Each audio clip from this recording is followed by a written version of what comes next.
Hello બચ્ચો, કેમ છો વિદ્યાર્થી મિત્રો? બધા મજામાં છો ને વિદ્યાર્થી મિત્રો? Welcome back to Aditya RP group of science school. તો વિદ્યાર્થી મિત્રો, આજે આપણે ગુજકેટ અને નીટ માટે અર્ધવાહકો અને ઇલેક્ટ્રોનિક્સ ચેપ્ટર કે જે આપણું 14મા નંબરનું ચેપ્ટર છે, તો એના માટે આપણે આજે પાછા ભેગા થયા છે. તો વિદ્યાર્થી મિત્રો, આ ચેપ્ટર કન્સેપ્ચ્યુઅલ છે. ચેપ્ટરની અંદરથી ઘણા બધા કન્સેપ્ચ્યુઅલ એમસીક્યુ આવી શકે છે. તો આજે આપણે એ બધા કન્સેપ્ટ પર પ્રકાશ પાડીશું. તો આપણે મુખ્યત્વે રીતે તત્વના 3 ભાગ પાડતા હોય છે: સુવાહકો, અવાહકો અને અર્ધવાહકો. બરાબર છે? તો સુવાહકોની વાત કરીએ તો આપણે બેઝિકલી જાણીએ છીએ કે સુવાહકોની અંદર વેલેન્સ ઇલેક્ટ્રોન્સ મુક્ત હોય છે. એટલે વેલેન્સ ઇલેક્ટ્રોન્સ નો મતલબ શું થાય વિદ્યાર્થી મિત્રો? બાહ્યતમ કક્ષામાં આવેલા જે ઇલેક્ટ્રોન્સ હોય છે ને આપણે વેલેન્સ ઇલેક્ટ્રોન બોલીએ છીએ, અને એ કેવા હોય છે? મુક્ત હોય છે. મુક્ત હોય છે એનો મતલબ શું થાય વિદ્યાર્થી મિત્રો? મુક્ત હોય એનો મતલબ એ રીતે આપણે લઈ શકીએ છીએ કે એમની જે બાહ્યતમ કક્ષા વેલેન્સ કક્ષા જે અપૂર્ણ હોય છે, મુખ્યત્વે રીતે એની અંદર 4 અથવા તો 4 કરતા ઇલેક્ટ્રોન્સ કેવા હોય છે? ઓછા હોય છે. એટલે એને બાહ્ય જો આપણે ઊર્જા આપવામાં આવે, તાપમાન સ્વરૂપે આપીએ, વિકિરણ સ્વરૂપે આપીએ, તો આ ઇલેક્ટ્રોન્સ પોતાની બાહ્યતમ કક્ષામાંથી મુક્ત થતા હોય છે. ઇલેક્ટ્રોન્સ બાહ્યતમ કક્ષામાંથી કેવા થતા હોય છે? મુક્ત. એટલા માટે આપણે શું બોલતા હોય છે? મુક્ત ઇલેક્ટ્રોન્સ બોલે છે. તો સુવાહકોની અંદર મુક્ત ઇલેક્ટ્રોન્સની સંખ્યા વધારે હોય છે. તેના કારણે મુક્ત ઇલેક્ટ્રોન્સ ગતિમાં આવે. એટલે આપણે વિદ્યુત પ્રવાહ ચેપ્ટરની આગળ વાત કરેલી છે. તો મુક્ત ઇલેક્ટ્રોન્સ ગતિમાં આવે, ગતિમાન વીજભાર, ગતિમાન ઇલેક્ટ્રોન્સ, એને આપણે બોલે છે વિદ્યુત પ્રવાહનું નિર્માણ થયું. તો તેના કારણે મુક્ત ઇલેક્ટ્રોન્સની સંખ્યા વધારે હોય છે અને તે ગતિમાં આવતા હોય છે. એવું કહી શકે કે વિદ્યુતનું વહન સરળતાથી થઈ શકે છે. અને બીજા પોઈન્ટ ઓફ વ્યૂ વાત કરીએ તો વિદ્યુત અવરોધકતા ઘણી ઓછી હોય છે. અવરોધકતા ઓછી હોય તો વિદ્યાર્થી મિત્રો વાહકતા કેવી હોય? વધુ હોય ને? સમજ પડે છે તમને? તો આ વાત થઈ સુવાહકોની વાત થઈ. હવે આપણે વાત કરીએ અવાહકોની વાત કરીએ તો અવાહકોની અંદર મુખ્યત્વે રીતે મુક્ત ઇલેક્ટ્રોન્સની સંખ્યા ન બરાબર હોય છે, હોતી જ નથી એવું પણ આપણે કહી શકીએ. એમની જે બાહ્યતમ કક્ષા સંપૂર્ણ રીતે કેવી હોય છે? પૂર્ણ હોય છે. તો એવું કહી શકાય કે મુક્ત ઇલેક્ટ્રોનની સંખ્યા હોય જ નહીં તો વિદ્યુત પ્રવાહનું નિર્માણ શક્ય નથી, કારણ કે મુક્ત ઇલેક્ટ્રોન ગતિમાં આવી શકતા નથી. મતલબ હોય જ નહીં તો ગતિમાં આવે કેવી રીતે? બરાબર છે? તો મતલબ વિદ્યુત પ્રવાહનું વહન થતું નથી. અને એવી રીતે કહી શકીએ કે અવરોધકતા પણ કેવી છે? ઘણી ઊંચી છે. તો આ વાત થઈ અવાહકની. પણ આપણે તો અર્ધવાહકોની વાત સમજવા આજે ભેગા થયા છે. તો અર્ધવાહકોની વાત કરીએ તો આપણે ચોથા સમૂહમાં આવેલા જે તત્વો હોય છે કે મુખ્યત્વે રીતે સિલિકોન, જર્મેનિયમ, એ બધા તત્વો આપણે અર્ધવાહકોમાં મૂકી શકીએ છીએ. એમના માટે આપણે બોલી શકીએ છીએ કે એમની જે સુવાહકતા છે અથવા એમની જે અવરોધકતા છે એ સુવાહક કરતા કેવી હોય છે? વધુ હોય છે. અને અવાહક કરતાની અવરોધકતા કેવી હોય છે? ઓછી હોય છે. બરાબર છે ને? વચ્ચેની વસ્તુ થઈ. બરાબર છે? વાહકની જેમ વિદ્યુત પ્રવાહનું વહન સરળતાથી ના થાય અને અવાહકની જેમ વિદ્યુત પ્રવાહનો પ્રચંડ વિરોધ પણ થતો નથી. તો એવા તત્વોને આપણે વિદ્યાર્થી મિત્રો અર્ધવાહક કહેતા હોય છે. ચોથા સમૂહના તત્વથી આપણે ઓળખી શકીએ છીએ. તો ચોથા સમૂહમાં આવેલા તત્વ જેવા કે સિલિકોન અને જર્મેનિયમની વિદ્યુત અવરોધકતા, કઈ અવરોધકતા? વિદ્યુત અવરોધકતા સુવાહક કરતા કેવી હોય છે વિદ્યાર્થી મિત્રો? સુવાહક કરતા ઓછી અને અવાહક કરતા કેવી હોય છે? વધુ હોય છે. બરાબર છે? તો અર્ધવાહકની આપણે બેઝિકલી વાત કરીએ તો એના પર જ્યારે આપણે એવું કહી શકીએ કે 0 કેલ્વિન તાપમાન એટલે કે તાપમાન કહી પણ ના શકાય. બરાબર છે? તો 0 કેલ્વિન તાપમાન હોય છે ત્યારે અવાહક તરીકે વર્તે છે. બરાબર છે? એની તે સહસંયોજક બંધ બનાવીને બેઠેલા એમના જે ઇલેક્ટ્રોન્સ હોય છે એ ગતિમાં આવી શકતા નથી, કારણ કે 0 કેલ્વિન તાપમાને ઊર્જાનું મૂલ્ય ન બરાબર હોય છે. ઇલેક્ટ્રોન્સ પોતાની એનર્જી બેન્ડ છોડી શકતો નથી. પણ જો આપણે 0 કેલ્વિન તાપમાનથી જો ખાલી ઓરડાનું તાપમાન આપણે 27°C લઈએ છીએ તો આ ઇલેક્ટ્રોન્સ પોતાના સહસંયોજક બંધમાંથી મુક્ત થાય છે અને ઇલેક્ટ્રોન્સ ગતિમાં આવે છે. તો જેને આપણે મુક્ત ઇલેક્ટ્રોન્સ બોલતા હોઈએ છીએ. તો એના કારણે વિદ્યુત પ્રવાહનું વહન થાય છે. એવું બોલી શકે કે 0 કેલ્વિન તાપમાને અવાહક તરીકે વર્તે છે, બરાબર છે. અને અર્ધવાહકની અવરોધકતામાં મુખ્ય 3 રીતે ફેરફાર થાય. અવરોધકતામાં ફેરફારનો મતલબ આપણે અહીંયા એવી રીતે લઈશું કે અવરોધકતા ઓછી કરીને વાહકતા વધારીશું. તો તમને ખબર પડે કે જે સિલિકોન અને જર્મેનિયમ તત્વ હોય છે, તો આજુબાજુના સિલિકોન અને જર્મેનિયમ બીજા તત્વ સાથે સ્ફટિક સ્વરૂપે, તમને બધાને ખબર છે કે સહસંયોજક બંધમાં બેઠેલા હોય છે. 0 કેલ્વિન તાપમાને આ ઇલેક્ટ્રોન્સને ઊર્જા મળતી નથી, તો એના કારણે એક કક્ષામાંથી બીજી કક્ષામાં, અથવા તો એવું કહી શકાય કે વેલેન્સ બેન્ડમાંથી કન્ડક્શન બેન્ડમાં જતા નથી, બરાબર છે. વિદ્યુત પ્રવાહનું વહન થતું નથી. પણ જો આપણે અર્ધવાહકોની અંદર વહન કરાવવું હોય વિદ્યુત પ્રવાહનું મૂલ્ય મેળવવું હોય, તો આપણે મુખ્યત્વે રીતે 3 રીતે મેળવી શકીએ છીએ. યાદ રાખી લેજો. તો આ પોઈન્ટ ઓફ વ્યૂ પણ એમસીક્યુ માટે આપણા માટે અગત્યતાનો છે. તો મુખ્યત્વે રીતે તાપમાન અમુક મર્યાદા કરતા વધારતા, એટલે મેં અમુક મર્યાદા કરતાની વાત કરી, તો ઓરડાનું તાપમાન કન્સિડર કરીશું આપણે. યોગ્ય આવૃત્તિવાળા વિકિરણ આપાત કરતા, બરાબર છે. ચોક્કસ આવૃત્તિવાળા વિકિરણ આપાત કરીશું તો જેટલી આ વિકિરણની આવૃત્તિ વધારે હશે એટલા ઇલેક્ટ્રોન્સને એનર્જી વધારે મળશે, અને સહસંયોજક બંધ માટે ઊર્જાનું સ્તર ચોક્કસ મૂલ્ય કરતા વધી જશે, તો ઇલેક્ટ્રોન સહસંયોજક બંધ તોડીને મુક્ત અવસ્થામાં શું કરશે? પરિભ્રમણ કરશે અને યોગ્ય પ્રમાણમાં અશુદ્ધિ ઉમેરતા. તો મુખ્યત્વે રીતે અવરોધકતા ઘટાડવા અને વાહકતા વધારવા માટેના મુખ્ય 3 પોઈન્ટ છે. પહેલો પોઈન્ટ તાપમાન અમુક મર્યાદા કરતા વધારતા, યોગ્ય આવૃત્તિવાળા વિકિરણ આપાત કરતા અને યોગ્ય પ્રમાણમાં અશુદ્ધિ ઉમેરતા. તો આ આપણે બેઝિકલી વાત કરી સુવાહકો, અવાહકો અને અર્ધવાહકોની. વિદ્યાર્થી મિત્રો, હવે આપણે વાત કરવા જઈ રહ્યા છે હોલ. તો મેં હમણાં જ વાત કરી અર્ધવાહકોની વાત કરી. તો અર્ધવાહકોની અંદર વિદ્યાર્થી મિત્રો મુખ્યત્વે રીતે જેની સ્ફટિક રચના થયેલી હોય, તો જે સિલિકોન અથવા તો જર્મેનિયમ તત્વો હોય, તો એવા અસંખ્ય પરમાણુઓ એકબીજા સાથે સહસંયોજન બંધમાં જોડાઈને બેઠેલા હોય છે. સહસંયોજન બંધમાં કનેક્ટિંગ હોય છે. સહસંયોજક બંધનો મતલબ તમને ખબર છે કે ઇલેક્ટ્રોન્સની શું થયેલી હોય વિદ્યાર્થી મિત્રો? ભાગીદારી થયેલી હોય. તો સહસંયોજક બંધમાંથી જ્યારે ઇલેક્ટ્રોન છટકી મુક્ત બની જાય, તો સહસંયોજક બંધમાંથી ઇલેક્ટ્રોન કેવી રીતે છટકે? તો તમને ખબર છે કે બાહ્યતમ રીતે આપણે કોઈ રીતે તાપમાન આપીએ, વિકિરણ ઉષ્મા આપીએ, બરાબર છે. તો એ રીતે આપવાના કારણે ચોક્કસ ઇલેક્ટ્રોન શું કરશે? ઊર્જાનું શોષણ કરશે, બરાબર. અને સહસંયોજક બંધ તૂટે એટલી ઊર્જા મળી જશે, તો ઇલેક્ટ્રોન્સ પોતાની કક્ષામાંથી બહાર નીકળશે. તો ઇલેક્ટ્રોન્સ જે પોતાની કક્ષામાંથી બહાર એટલે મુક્ત અવસ્થામાં નીકળે, તો જે જગ્યા ખાલી પડી એને આપણે હોલ કહીએ છીએ. જરા આકૃતિ દ્વારા સમજીએ કે 0 કેલ્વિન તાપમાન હોય, તો એ વખત અત્યારે મેં એક સિલિકોન તત્વ બતાવ્યો છે. આજુબાજુ સિલિકોન તત્વ સાથે એક ઇલેક્ટ્રોનની ભાગીદારી થશે અને સહસંયોજક બંધમાં બેઠા હશે. પણ જ્યારે આપણે ઓરડાનું તાપમાન આપવામાં આવે વિદ્યાર્થી મિત્રો, તો ઓરડાનું તાપમાન મળે તો આ ઇલેક્ટ્રોન્સ સહસંયોજક બંધ તોડે અને આ ઇલેક્ટ્રોન પોતાના એનર્જી ઊર્જાના સ્તરમાંથી મુક્ત થાય. તો એટલા માટે ઇલેક્ટ્રોનની ઉપર કયો શબ્દ આવી ગયો? મુક્ત. મુક્ત એટલે બંધનમાંથી છૂટી જવું.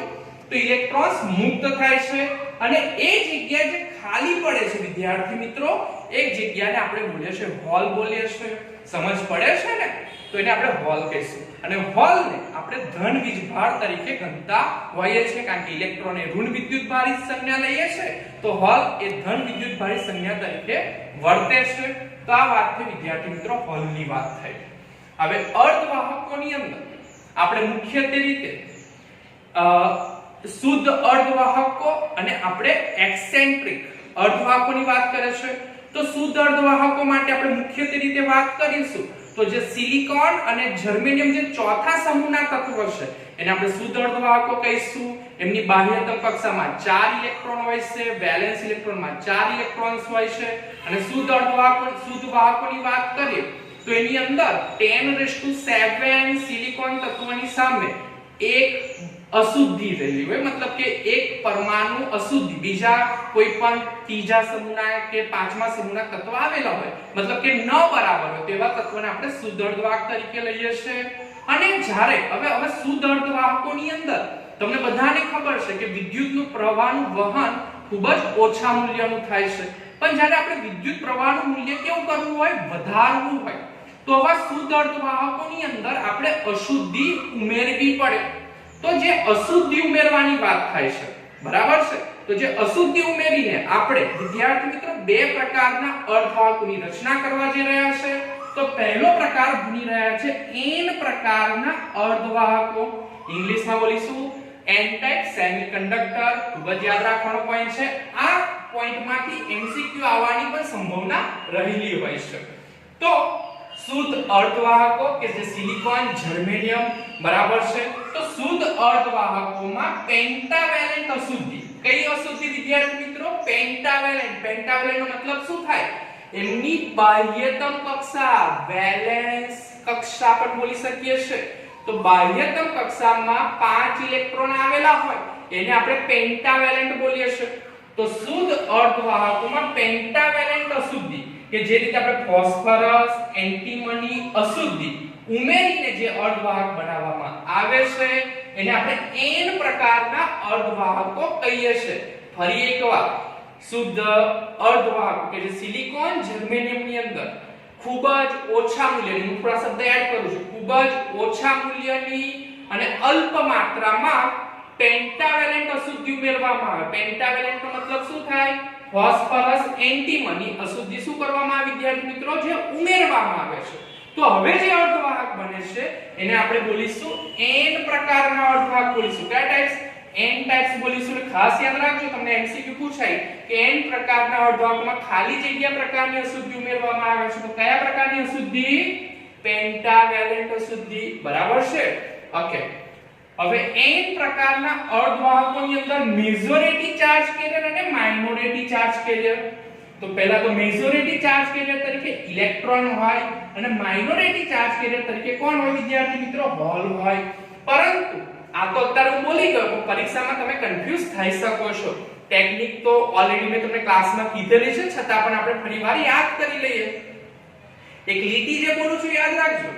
જે શબ્દ છેલ્લે બહાર નીકળે એને વિદ્યાર્થી મિત્રો આપણે મેજોરિટી ચાર્જ કેરિયર નામ આપો. મેજોરિટી નો મતલબ આપણે એ રીતે લઈ શકીએ કે જેની સંખ્યા વધારે હોય તે. એટલે અહીંયા મુખ્યત્વે રીતે બે જણના નામ આવશે, ઇલેક્ટ્રોન અને હોલ.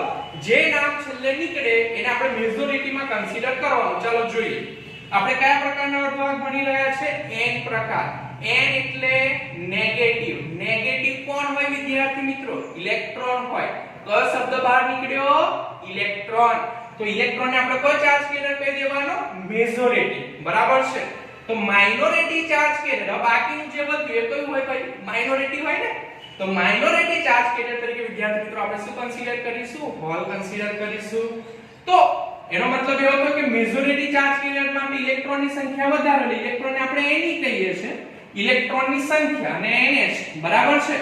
તો મેજોરિટી કે જેની સંખ્યા વધુ હોય તો n પ્રકારની અંદર કેવું હોય વિદ્યાર્થી મિત્રો?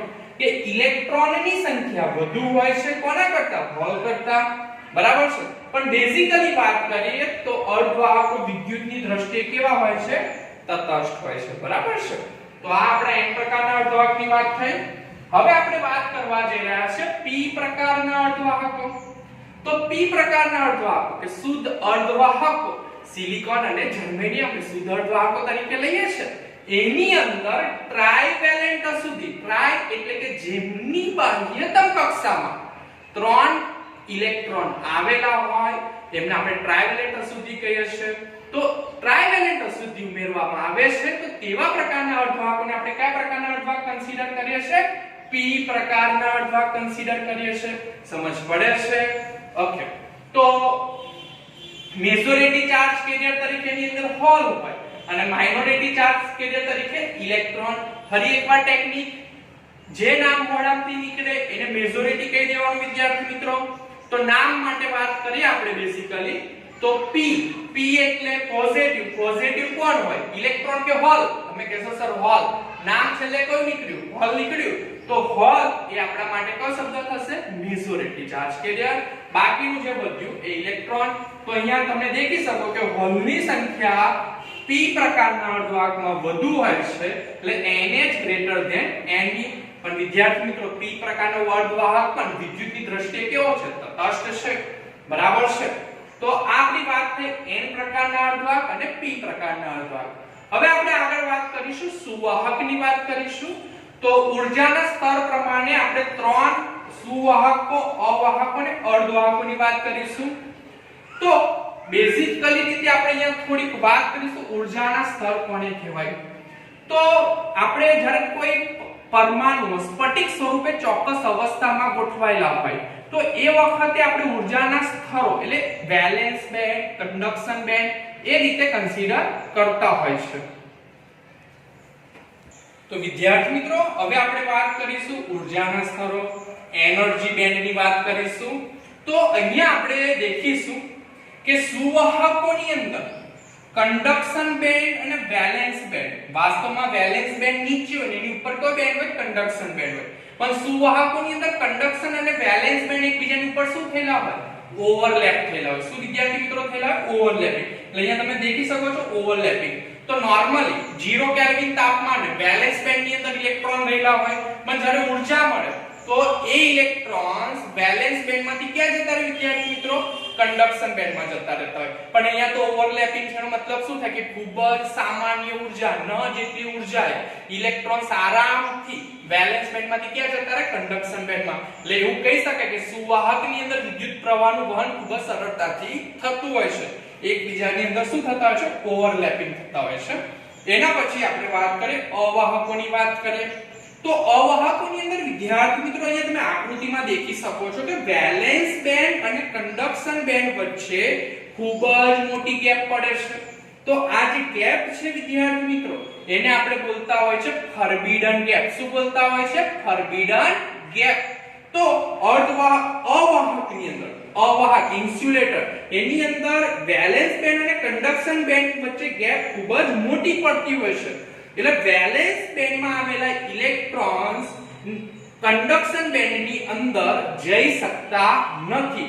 ખૂબ જ ઊંચી ઊર્જાનું મૂલ્ય આપો છતાં પણ વેલેન્સ બેન્ડમાંથી ઇલેક્ટ્રોન્સ કન્ડક્શન બેન્ડમાં જતા નથી. એનું રીઝનિંગ શું છે વિદ્યાર્થી મિત્રો? કે વચ્ચે જે આપણી ફોરબિડન ગેપ કે જેને આપણે EG થી ઓળખીએ છીએ એ ખૂબ જ મોટી હોય છે. બરાબર છે? અહીંયા તમે દેખો અહીંયા સુવાહકોમાં ઓવરલેપિંગ હતી, મતલબ કે ખૂબ જ સામાન્ય રીતે ઇલેક્ટ્રોન્સ વેલેન્સ બેન્ડમાંથી કન્ડક્શન બેન્ડમાં જતા હતા. એટલે તમે દેખો કે મેં ખરેખર EC ઉપર હોય ને EV નીચે હોય, પણ છતાં પણ ઓવરલેપિંગ છે. એટલે કન્ડક્શન બેન્ડ મેં નીચે લખ્યો છે અને EV ઉપર લખ્યો છે. પણ અહીંયા વેલેન્સ બેન્ડની ઉપરનો જે બેન્ડ હોય એને કન્ડક્શન બેન્ડ કહેતા હોય છે. તો ઇલેક્ટ્રોન્સ ખૂબ જ ઝડપથી જઈ શકતા હોતા નથી. તો આપણી ખાલી કન્ડક્શન બેન્ડ બરાબર છે. નોર્મલી કન્ડક્શન બેન્ડ અવાહકોમાં ખાલી હોય છે કારણ કે ઇલેક્ટ્રોન્સ હોતા જ નથી. તો કન્ડક્શન બેન્ડમાં વિદ્યાર્થી મિત્રો ઇલેક્ટ્રોન હોય નહીં તો ઇલેક્ટ્રોન્સનું વહન શક્ય નથી, શક્ય નથી. મતલબ કે અવાહકની અંદર વિદ્યુત પ્રવાહનું વહન થતું નથી. ખાસ એમસીક્યુ માટે યાદ રાખો અવાહકની અંદર Eg greater than 3 eV. મતલબ ઇલેક્ટ્રોન્સ ને વેલેન્સ બેન્ડમાંથી કન્ડક્શન બેન્ડમાં લઈ જવો હોય તો 3 eV કરતા પણ ઊંચું મૂલ્ય આપવું પડે, જે ખૂબ જ અઘરું હોય છે. બરાબર છે? અને આપણે હવે વાત કરીશું અર્ધવાહકોની વાત કરીશું. તો આપણે વાત કરી કે શરૂઆતમાં અર્ધવાહકો 0 કેલ્વિન તાપમાને અવાહક તરીકે વર્તે, પણ જ્યારે ઓરડાનું તાપમાન મળે તો ઇલેક્ટ્રોન્સ વેલેન્સ બેન્ડમાંથી કન્ડક્શન બેન્ડમાં જઈ શકે છે. કેમ જઈ શકે છે? તો કે વિદ્યાર્થી મિત્રો બે વચ્ચે ફોરબિડન ગેપ તો હોય છે ખરી, પણ અવાહક જેટલી મોટી ફોરબિડન ગેપ હોતી નથી. Eg less than 3 eV. બરાબર છે? તો ઓછું મૂલ્ય હોય છે. મતલબ કે વેલેન્સ બેન્ડમાંથી કન્ડક્શન બેન્ડમાં ઇલેક્ટ્રોન્સ થોડીક ઊર્જા મળે તો કન્ડક્શન બેન્ડમાં ઇલેક્ટ્રોન આવી જાય છે અને ઇલેક્ટ્રોન્સ કન્ડક્શન બેન્ડમાં ગતિ કરે છે. એટલે કે વિદ્યુત પ્રવાહનું નિર્માણ થતું હોય છે. તો આ આપણા ઊર્જાના સ્તરની વાત થઈ વિદ્યાર્થી મિત્રો. Thank you. વિદ્યાર્થી મિત્રો હવે આપણે આગળ ભણ્યા p પ્રકારના અર્ધવાહકો અને n પ્રકારના અર્ધવાહકો ભણ્યા.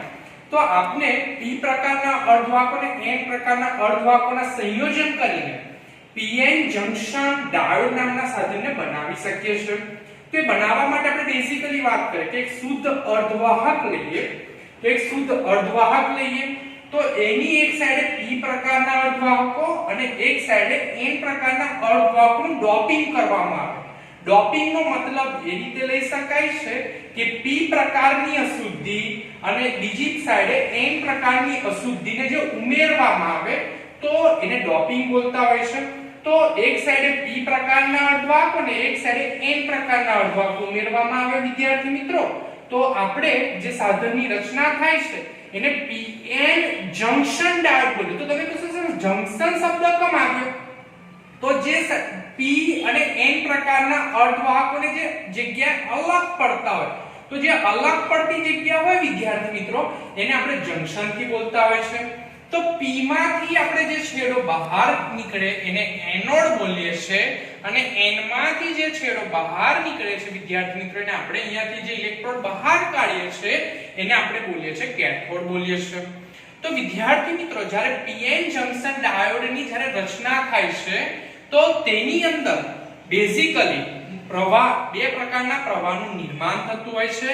એની અંદર પ્રથમ ડિફ્યુઝ પ્રવાહનું વહન થતું હોય છે. તો ડિફ્યુઝ પ્રવાહનો મતલબ શું થાય કે શરૂઆતમાં જ્યારે આપણે p પ્રકારના અર્ધવાહકો ઉમેરવામાં આવે તો એ વખતે તમે ધ્યાનથી જરા દેખી શકો છો કે એમાં મેજોરિટી ચાર્જ કીધેલ તમને બધાને ખબર છે કે p માં મેજોરિટી ચાર્જ કીધેલ હોલ હોય અને માઇનોરિટી ચાર્જ કીધેલ કોણ હોય વિદ્યાર્થી મિત્રો? ઇલેક્ટ્રોન હોય છે.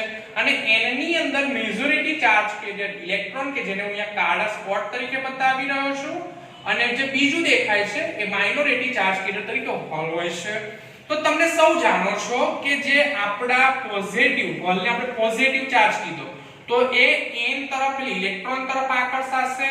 મતલબ કે એવું કહી શકાય કે p ક્ષેત્રમાંથી એટલે p પ્રકારના ક્ષેત્રમાંથી હોલ n તરફ શું કરશે વિદ્યાર્થી મિત્રો? ગતિ કરશે. અને જે n પ્રકારના અર્ધવાહકમાંથી ઇલેક્ટ્રોન કઈ તરફ ગતિ કરશે? p તરફ ગતિ કરશે. તો આ વખતે જે પ્રકારે ઇલેક્ટ્રોનનું વહન થતું હોય છે મતલબ વિદ્યુત ભારનું જે વહન થાય છે એને આપણે ડિફ્યુઝ પ્રવાહ કહેતા હોય છે. પરંતુ અમુક ક્ષણ બાદ શું થશે વિદ્યાર્થી મિત્રો કે વચ્ચે ડિપ્લેશન સ્તરની રચના થશે. ડિપ્લેશન સ્તર એક પ્રકારનું વેક્યુમ સ્તર તરીકે પણ ઓળખતા હોય છે. એની અંદર તમે દેખી શકો છો કે જે p પ્રકારના અર્ધવાહકો છે એની સાઈડે ઋણ આયનો બરાબર છે અને n પ્રકારના અર્ધવાહકોની અંદર ધન આયનો આવી જતા હોય છે. આ પ્રકારના જે આયનો હોય છે વિદ્યાર્થી મિત્રો એ સ્થિર અવસ્થામાં રહેલા હોય છે અને સ્થિર અવસ્થામાં હોય છે અને સાથે સાથે આયનો સ્થિર તો હોય પણ એક વીજભારિત કણ તો કહેવાય એટલે ધન વિદ્યુત ભાર હોય તો વિદ્યુત ક્ષેત્ર તમને હંમેશા ખબર છે કે પોઝિટિવ થી કઈ તરફ રચાશે? નેગેટિવ તરફ વિદ્યુત ક્ષેત્રની શું થશે? રચના થશે. અને આ જે વિદ્યુત ક્ષેત્ર હશે વિદ્યાર્થી મિત્રો હવે p ના હોલને n તરફ નથી જવા દેતા ને n ના ઇલેક્ટ્રોનને p તરફ આવવા દેતા નથી. મતલબ કે વિદ્યુત પ્રવાહનું વહન કેવું થાય છે? સ્ટોપ થાય છે. કોના લીધે વિદ્યાર્થી મિત્રો? તો વચ્ચે એક પ્રકારનું સ્તર બની ગયું. તો એ સ્તરને આપણે શું બોલીએ છીએ? ડિપ્લેશન સ્તર બોલીએ છીએ. શું બોલીએ છીએ? ડિપ્લેશન સ્તર. બીજી ભાષામાં બોલીએ છીએ આપણે બેરિયર પોટેન્શિયલ, એક પ્રકારની દિવાલ. ઇન્ડિયા પાકિસ્તાન વચ્ચેની જે વોલ હોય ને એ રીતે કે ઇન્ડિયાના વ્યક્તિઓ પાકિસ્તાનમાં ના આવી શકે ને પાકિસ્તાનના વ્યક્તિઓ ઇન્ડિયામાં ના આવી શકે. પણ ઘૂસણખોરી તો ચાલતી જ હોય તમને પણ ખબર છે બરાબર. તો ડિપ્લેશન સ્તર જે છે એની જાડાઈ મુખ્યત્વે રીતે MCQ માં પૂછાઈ શકે છે. 0.5 માઇક્રોમીટર જેટલી હોય છે બરાબર છે. હવે જો આ દીવાલ તોડવી હોય તો આપણે વિદ્યાર્થી મિત્રો બાહ્યથી વોલ્ટેજ આપવો પડે. તો આપણે જો ફોરવર્ડ બાયસ આપવામાં ફોરવર્ડ બાયસની વાત હું ડિટેલમાં નીચે કરું છું પણ ફોરવર્ડ બાયસ એટલે p ની સાથે ધન છેડો અને n ની સાથે બેટરીનો ઋણ છેડો જોડવામાં આવે તો ફોરવર્ડ બાયસ થાય. અને અહીંયા વિદ્યાર્થી મિત્રો ચલિત બેટરી હોય. કયા પ્રકારની બેટરી હોય? ચલિત બેટરી. તો આપણે સિલિકોન માટે 0.7 eV કરતા જો ઓછા વેલ્યુની વોલ્ટેજ આપીએ બહારથી તો p ના હોલ n માં નથી જઈ શકતા અને n ના ઇલેક્ટ્રોન p માં નથી આવી શકતા.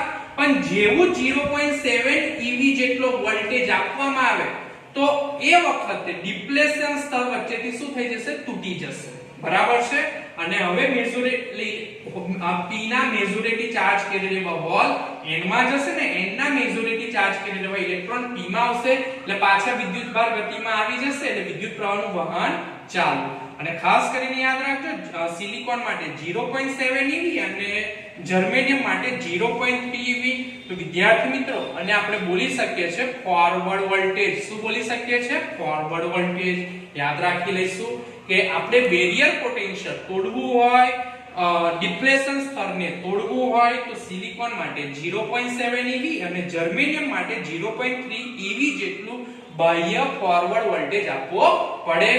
ફરી એકવાર देखिए કે પીએન જંકશન ડાયોડ માટે બાયસ વ્યવસ્થા.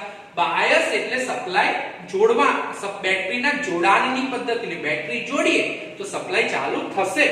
તો યાદ રાખીશું આપણે વિદ્યાર્થી મિત્રો કે બાયસ બે પ્રકારે હોય, એક ફોરવર્ડ બાયસ અને રિવર્સ બાયસ. તો ફોરવર્ડ બાયસ કોને કહેવાય? તો પીએન જંકશન ડાયોડની અંદર P નો છેડો બેટરીના પોઝિટિવ સાથે, N નો છેડો બેટરીના નેગેટિવ સાથે જોડવામાં આવે. તો આ પ્રકારના જોડાણને આપણે ફોરવર્ડ કનેક્શન બોલતા હોય છે. અને ફોરવર્ડ બાયસની અંદર વિદ્યાર્થી મિત્રો વિદ્યુત પ્રવાહનું વહન થાય.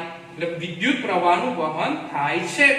યાદ રાખવાની ટેકનિક સમાન છેડા જોડવાના. ક્લાસમાં મેં વાત કરેલી છે. P નો છેડો એટલે P એટલે પોઝિટિવ, બેટરીના પોઝિટિવ સાથે, N એટલે નેગેટિવ, બેટરીના નેગેટિવ સાથે. તો આને આપણે કયું કનેક્શન બોલી લઈશું વિદ્યાર્થી મિત્રો? Forward bias. હવે વાત થાય છે રિવર્સ બાયસ. રિવર્સ બાયસ ની અંદર વાત કરીએ તો અસમાન છેડા એટલે P ની સાથે બેટરીનો નેગેટિવ છેડો, N ની સાથે બેટરીનો કયો છેડો જોડવામાં આવે વિદ્યાર્થી મિત્રો? પોઝિટિવ છેડો જોડવામાં આવે. બરાબર છે? અસમાન છેડા જોઈન કર્યા તો આવા પ્રકારના કનેક્શનને આપણે બોલીએ છીએ રિવર્સ કનેક્શન, રિવર્સ બાયસ. આ વખતે તમે સૌ જાણો છો કે વિદ્યુત પ્રવાહનું વહન થતું નથી. રિવર્સ બાયસ ની અંદર વિદ્યુત પ્રવાહનું વહન થતું નથી વિદ્યાર્થી મિત્રો. પણ થોડી આપણે વાત યાદ કરી લઈએ કે જ્યારે રિવર્સ બાયસમાં પીએન જંકશન ડાયોડ જોડવામાં આવે છે તો એ વખતે આપણે બાહ્ય વોલ્ટેજ જેવો આપઆપ કરે છે પણ વિદ્યુત પ્રવાહ વહેતો નથી. પણ દરેકની કોઈની પણ બધાની કેપેસિટી હોય. એક અમુક વોલ્ટેજ કરતા જ્યારે વધારે બાહ્ય વોલ્ટેજ આપવામાં આવે છે તો પછી તમે સૌ જાણો છો કે વિદ્યુત પ્રવાહનું વહન એટલે આપણે રિવર્સ બાયસ ત્રીજા ચરણમાં મળે કે અહીંયા આપણે લઈએ છે વોલ્ટેજ લઈએ છે અને અહીંયા કરંટ માઇક્રો એમ્પિયરમાં લઈએ. કારણ કે વિદ્યુત રિવર્સ બાયસ ની અંદર કરંટનું વહન ન બરાબર થાય. આપણે વોલ્ટેજ આપતા જઈએ છે, વોલ્ટેજ આપતા જઈએ છે, વોલ્ટેજ આપતા જઈએ છે, વોલ્ટેજ આપતા જઈએ છે, વોલ્ટેજ આપતા જઈએ છે, કરંટનું વહન થતું નથી. પણ કોઈ પણ વસ્તુની કેપેસિટી હોય તો એના અમુક વેલ્યુ કરતા જ્યારે વોલ્ટેજની વેલ્યુ વધી જાય તો એ વખતે કરંટની વેલ્યુ એકદમ સડનલી વધી જાય છે. તો એવા વોલ્ટેજને વિદ્યાર્થી મિત્રો આપણે VB એટલે કે બ્રેકડાઉન વોલ્ટેજ થી ઓળખીએ છીએ. શેનાથી ઓળખીએ છીએ? Breakdown voltage.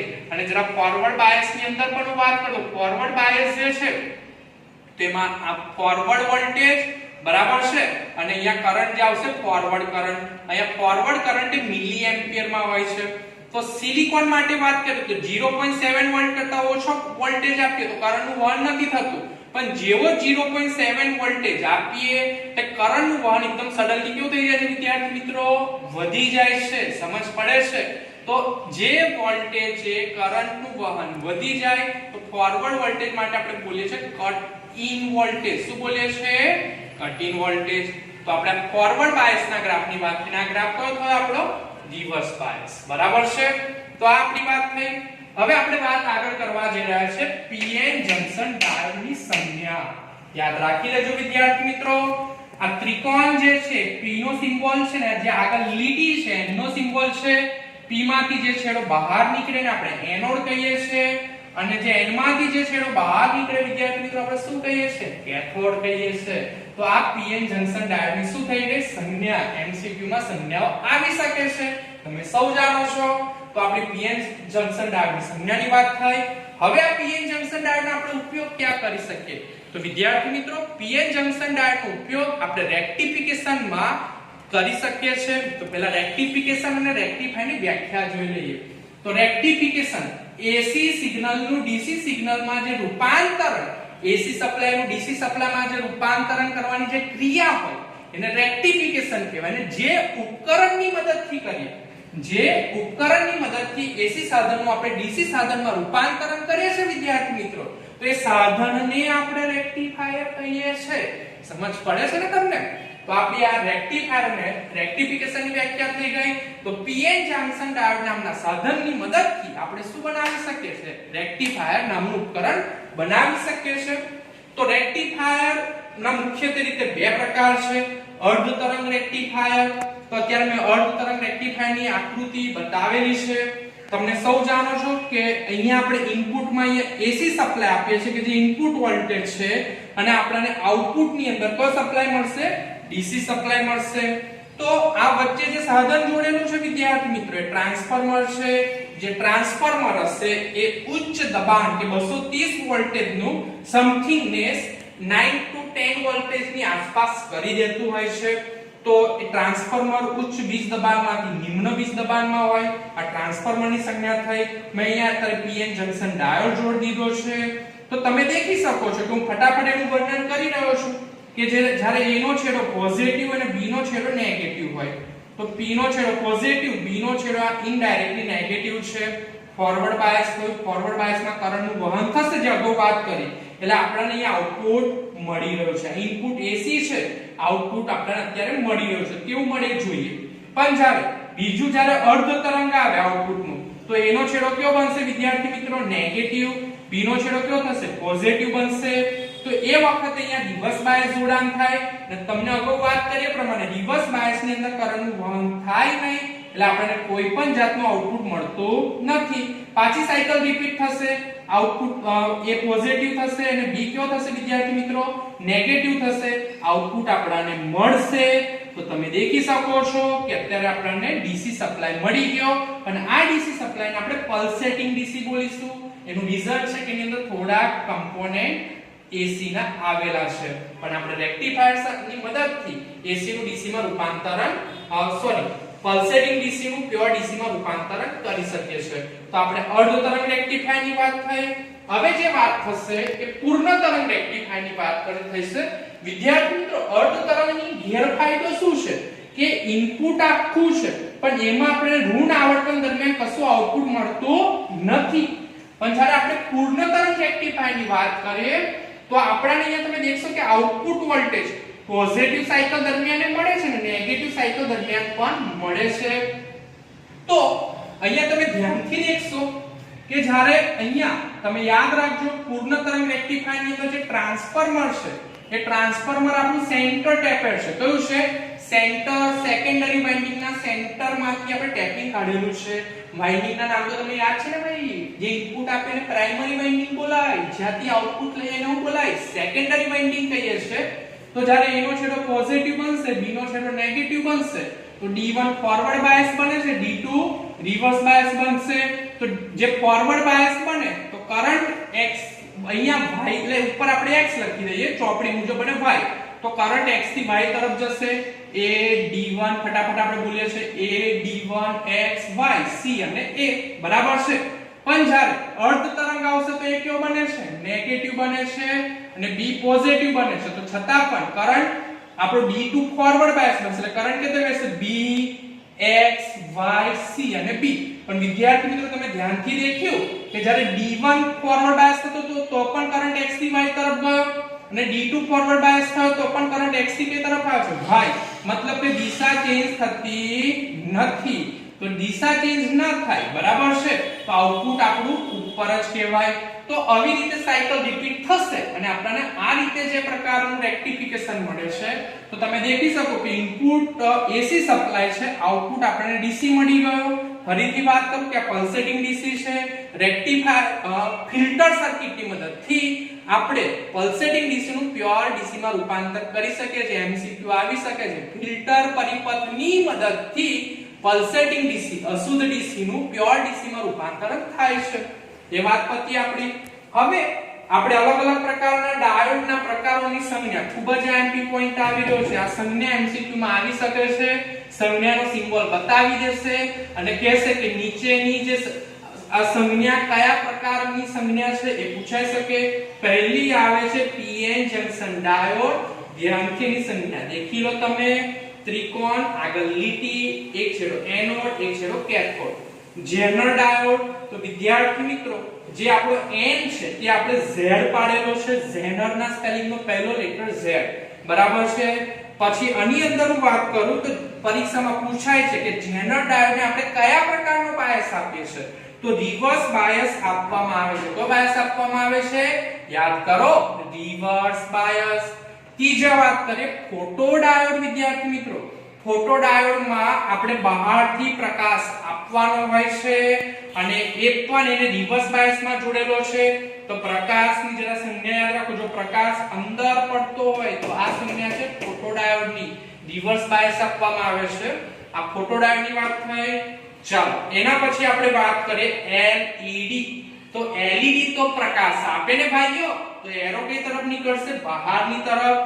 ફોટોડાયોડ અને LED ની સંજ્ઞામાં કન્ફ્યુઝ થતા નહીં. જો પ્રકાશ અંદર પડે હોય તો ફોટોડાયોડ, પણ પ્રકાશ બહાર નીકળે LED માં કે પ્રકાશ પાડતા હોય તો LED તો પ્રકાશ આપે, તો એરો બહારની તરફ. તો 3 MCQ માંથી જનરેટ થવાની પોસિબિલિટી છે. LED નું પૂર્ણ નામ લાઇટ એમિટિંગ ડાયોડ. એક સંજ્ઞા, બીજું પૂર્ણ નામ યાદ રાખી લો, લાઇટ એમિટિંગ ડાયોડ. LED ને કયો બાયસ જોડવામાં આવે ભાઈઓ, ફોરવર્ડ બાયસ. એટલે ફોરવર્ડ બાયસ LED. હવે LED ની અંદર જેવા મટીરીયલ રાખીશું એ રીતે પ્રકાશ બહાર આવશે. તો ગેલિયમ આર્સેનાઇડ ફોસ્ફાઇડ, તો લાલ રંગ મળે. પ્રકાશ પૂછે છે કે તમને મટીરીયલનું નામ આપી દે ને આ પ્રકારના મટીરીયલ ઉમેરવાથી કયો પ્રકાશ મળે, તો લાલ રંગ. અને ગેલિયમ આર્સેનાઇડ તો ઇન્ફ્રારેડ LED, જે રિમોટ ની આગળ આવે કે પ્રકાશ દેખાતો નથી હોતો, infrared LED gallium arsenide material રાખવામાં આવે તો મળે. અને સોલર સેલ, સોલર સેલ ની સંજ્ઞા, તો અહીંયા સેલ ની સંજ્ઞા દોરીશું અને સોલર સેલ પરથી વિદ્યાર્થી મિત્રો પ્રકાશ પાડવામાં આવે. સોલર સેલ ને કોઈ પણ જાતનું બાહ્ય કનેક્શન આપતા નથી, ખબર છે ને સોલર સેલ. તો સોલર સેલ પરથી જ્યારે પ્રકાશ મળશે તો એના બે છેડા વચ્ચે આપણને વિદ્યાર્થી મિત્રો EMF મળશે, વિદ્યુત ઊર્જા આપણે પેદા સોલર સેલની મદદથી કરી શકીએ છીએ.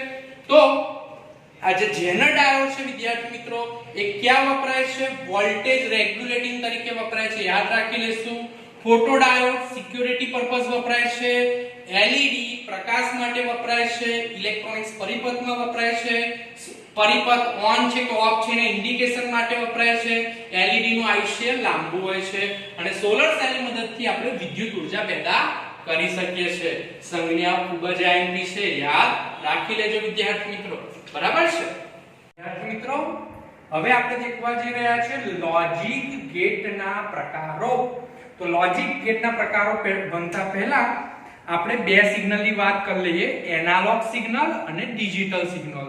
તો જે એનાલોગ સિગ્નલ હોય એ વિદ્યાર્થી મિત્રો સમયની સાપેક્ષે સતત બદલાતું રહેતું હોય તો એવા સિગ્નલને આપણે એનાલોગ સિગ્નલ કહીએ છીએ.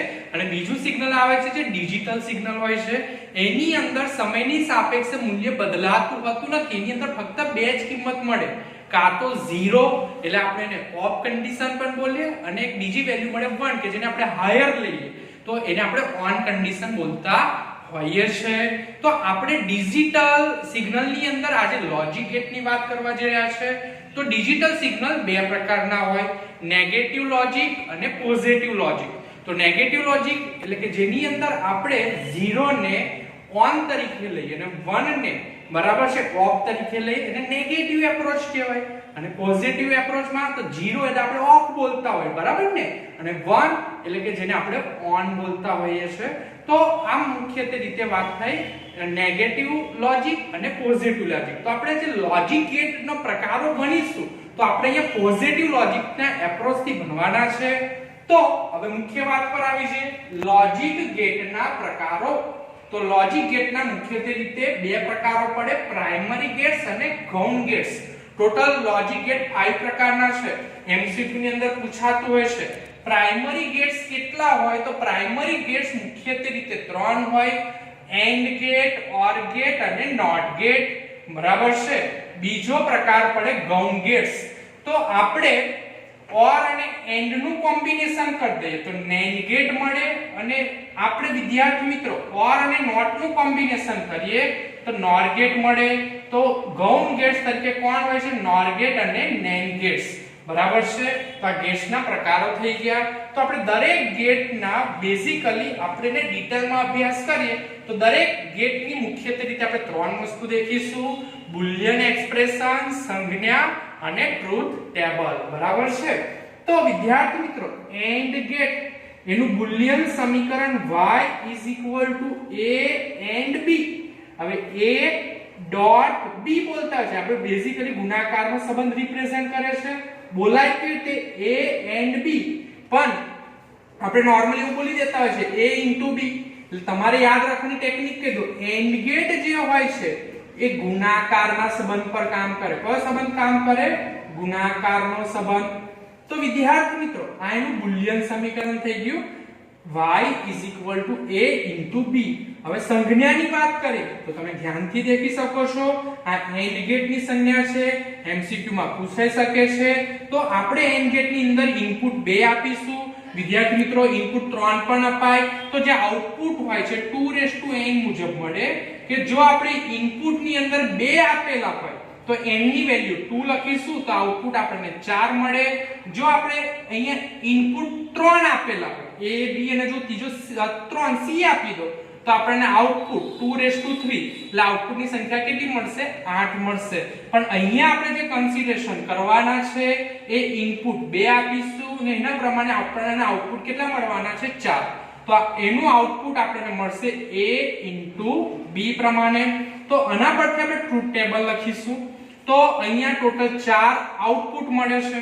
તો કન્ડિશન કેટલી? ઇનપુટ આપણે a અને b તો 0 0 કાં તો 0 1 કાં તો 1 0 કાં તો બંને 1 1 હોય. લેમ્પના ઉદાહરણ દ્વારા મેં તમને ક્લાસમાં સમજાવેલું. તો ચાલો આપણે એનું બુલિયન એક્સપ્રેશન પરથી એનું ટ્રુથ ટેબલ દેખી શકીએ y a and b અથવા તો a into b. તો વિદ્યાર્થી મિત્રો ચલો ગુણાકારનો સંબંધ એટલે 0 into 0 0 0 into 1 0 1 into 0 0 1 into 1 1. મતલબ કહેવાનું તાત્પર્ય શું છે કે જ્યારે ઇનપુટ a અને b 1 હોય ત્યારે તમને આઉટપુટ મળે છે. બે માંથી કોઈ પણ ઇનપુટ 0 હોય તો તમને આઉટપુટ મળતો નથી. તો આ કયો ગેટ થઈ ગયો? એન્ડ ગેટ થઈ ગયો. હવે આપણે કયો ગેટ ભણવા જઈ રહ્યા છે? Or get. તો જે ઓર ગેટ છે વિદ્યાર્થી મિત્રો એ સરવાળાના સંબંધ પર કામ કરે છે.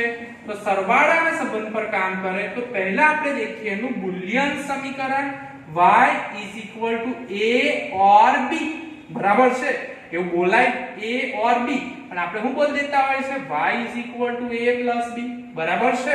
ચાલો એની સંજ્ઞા તમે ધ્યાનથી દેખી લો વિદ્યાર્થી મિત્રો. તો અત્યારે આ ઓર ગેટની સંજ્ઞા છે, એમાં ઇનપુટ 2 આપી રહ્યા છે a અને b. આઉટપુટ આપણાને સરવાળાના સંબંધ પર ઓર ગેટ કામ કરે છે તો આઉટપુટ y a b મળી રહ્યું છે. બરાબર છે? તો આ સંજ્ઞાની વાત થઈ ગઈ. હવે આપણે ટ્રુથ ટેબલની વાત કરીએ તો પહેલા તો આપણે લખી દે 0 0 0 1 1 0 1 1 સરવાળાનો સંબંધ એટલે a b થઈ ગયો. તો 0 0 0 0 1 1 1 0 1 1 1 1 વિદ્યાર્થી મિત્રો. તો ઓર ગેટ કયા સંબંધ પર કામ કર્યો? સરવાળાના સંબંધ પર. હવે આપણે વાત કરીએ નોટ ગેટ. તો નોટ ગેટ ને વિદ્યાર્થી મિત્રો આપણે બીજી ભાષામાં બોલતા હોય છે ઇન્વર્સ ગેટ. એ તોફાની કામડો છે. તો વિદ્યાર્થી મિત્રો એને કહીએ ને કે બેસી જા તો એ ઊભો થઈ જાય, એને કહો ઊભો થા તો બેસી જાય. એનું કહેવાનું તાત્પર્ય એવું છે કે જેને ઇનપુટ આપો એના કરતા એ ઓપોઝિટ કામ કરતો હોય છે. તો એનું બુલિયન સમીકરણ મુજબ લખીએ y a બાર. બરાબર છે? a બાર નો મતલબ અહીંયા પહેલા આપણે સંજ્ઞા દેખીએ કે સંજ્ઞા દેખો ત્રિકોણ અને આગળ બબલ દોરીશું. શું દોરીશું? બબલ. તો આ આપણી નોટ ગેટ ની સંજ્ઞા થઈ ગઈ. ઇનપુટ માં a આપીશું, આઉટપુટ y a બાર એટલે ઇન્વર્સ ની સંજ્ઞા છે. તો ઇનપુટ માં તમે 0 આપો છો તો આઉટપુટ 1 મળે છે. ઇનપુટ માં તમે 1 આપો છો તો આઉટપુટ શું મળી રહ્યો છે? તમને 0 મળી રહ્યો છે. મતલબ કે નોટ ગેટ જે છે જે તમે ઇનપુટ આપશો, આ ઇનપુટ માં તમે 0 આપશો તો આઉટપુટ માં તમને 1 મળશે. તમે ઇનપુટ માં વિદ્યાર્થી મિત્રો 1 આપશો તો આઉટપુટ માં તમને એનું ઊંધું શું મળશે? 0 મળશે. આ નોટ ગેટ ની વાત થઈ. આ ત્રણ આપણે પ્રાઇમરી ગેટ નો અભ્યાસ કર્યો. હવે આપણે વાત કરીશું AND gate, NAND gate. NAND gate નો મતલબ શું થાય તમને એ જણાવી દો કે આપણે વિદ્યાર્થી મિત્રો and gate plus not gate નું કોમ્બિનેશન બનાવી દઈએ તો વિદ્યાર્થી મિત્રો નોટ નો પહેલો એન્ડ અને એન્ડ આખો સ્પેલ એટલે નેન્ડ ગેટ બની જાય. તો ગેટ બની જાય નેન્ડ ગેટ. બરાબર છે? તો એન્ડ પ્લસ નોટ નું કોમ્બિનેશન. તો પહેલા આપણે એની સંજ્ઞા દેખી લઈએ. તો આ સંજ્ઞા તમને કોની દેખાય છે? એન્ડ ગેટ ની દેખાય છે.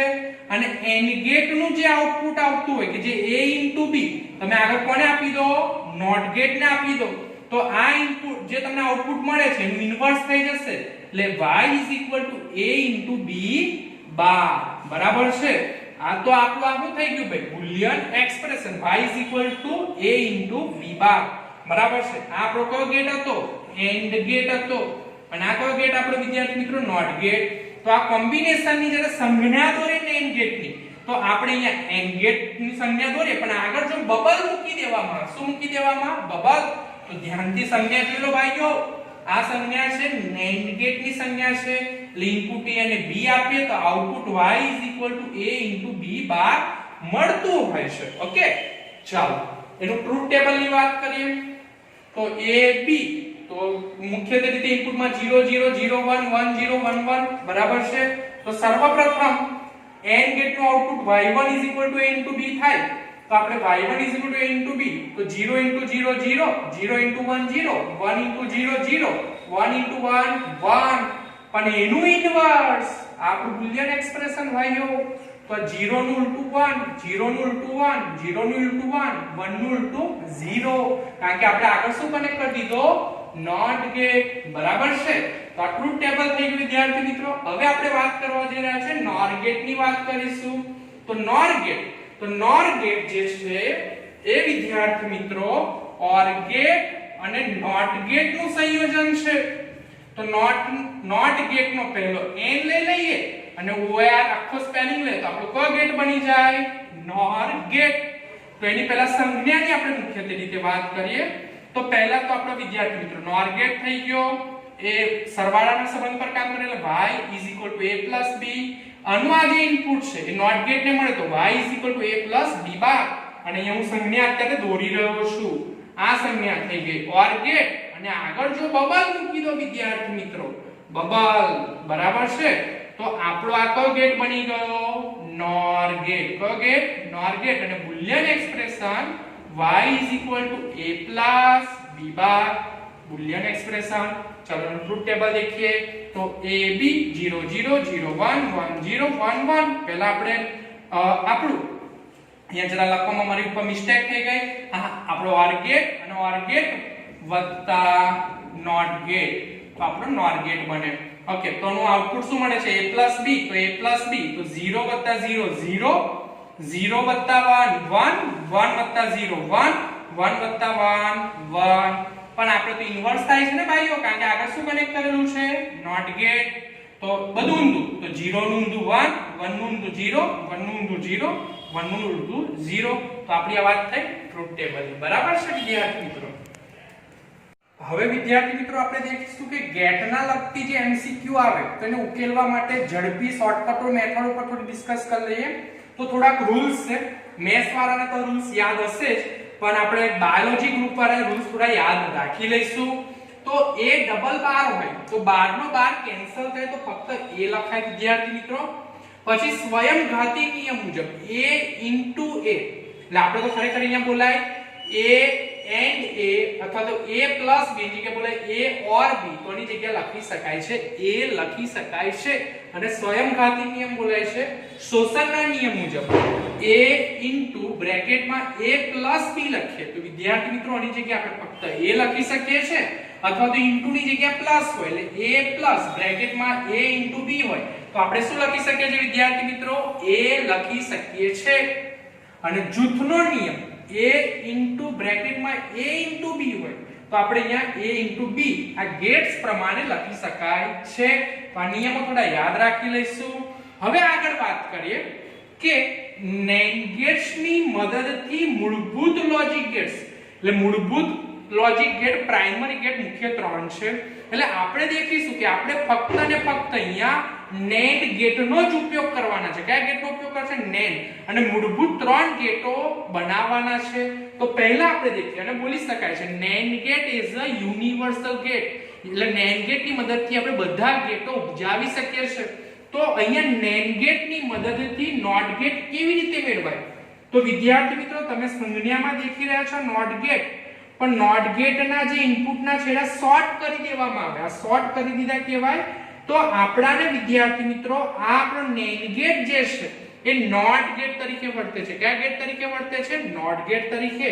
એટલે ઇનપુટમાં a આપશો તો આઉટપુટમાં y a બાર મળશે. હવે આપણે NAND ગેટ્સ ની મદદથી AND ગેટ કેવી રીતે મેળવી શકીએ છીએ? ફક્ત ને ફક્ત NAND ગેટ જ વાપરવાનો ભાઈ, અને આઉટપુટ આપણને AND નું મળવું જોઈએ, y a b. તો આપણે દેખીએ કે અત્યારે NAND ગેટ છે એટલે વિદ્યાર્થી મિત્રો આગળ બબલ તો હશે જ. તો સર્વપ્રથમ આપણે એક NAND ગેટ વાપર્યો. તો NAND ગેટ નું બુલિયન એક્સપ્રેશન તો ખબર જ છે કે y1 a b શું લખી શકાય? 12 લખી શકાય. બરાબર છે. પણ આપણને AND ગેટ મેળવવો છે એટલે y a b મેળવવો છે. મતલબ કે 12 ઉપરથી કેન્સલ થવો જોઈએ.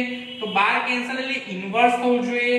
તો આપણે આગળ એક શોર્ટ કરેલો NAND ગેટ મૂકી દઈએ કે જે શોર્ટ કરેલો NAND ગેટ હોય એ એના તરીકે વર્તે છે? નોટ ગેટ તરીકે વર્તે છે. તો વિદ્યાર્થી મિત્રો તમારું જે y1 a b ઇન્વર્સ છે આગળ જતા આ AND ગેટ ને શોર્ટ કરીને મૂકી દેવાથી એ 12 જે ઇન્વર્સ થશે એટલે y a શું મળશે? b મળશે. તો આ પ્રકારના જે પરિપથની રચના કરવામાં આવે તો આપણાને NAND ગેટ ની મદદથી કયો ગેટ ઉપજાવી શકાય છે? AND ગેટ ઉપજાવી શકાય છે. ચાલો હવે આગળ વાત કરીએ આપણે NAND ગેટ ની મદદથી OR ગેટ. તો ક્લાસની અંદર મેં તમને એક મસ્તીમાં કીધેલું કે પહેલા રિદ્ધિ સિદ્ધિ અને બેહાડો વચ્ચે ગણપતિ.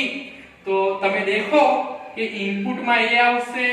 NAND ગેટ ને આપણે શું કરી દીધું વિદ્યાર્થી મિત્રો? શોર્ટ. તો નોટ ગેટ તરીકે વર્તે ને નોટ ગેટ એટલે આઉટપુટમાં a bar.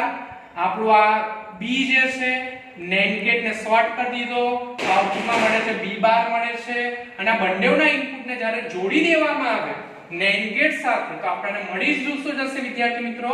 y a b. તો આ કયો ગેટનું બુલિયન એક્સપ્રેશન થઈ ગયું? OR gate.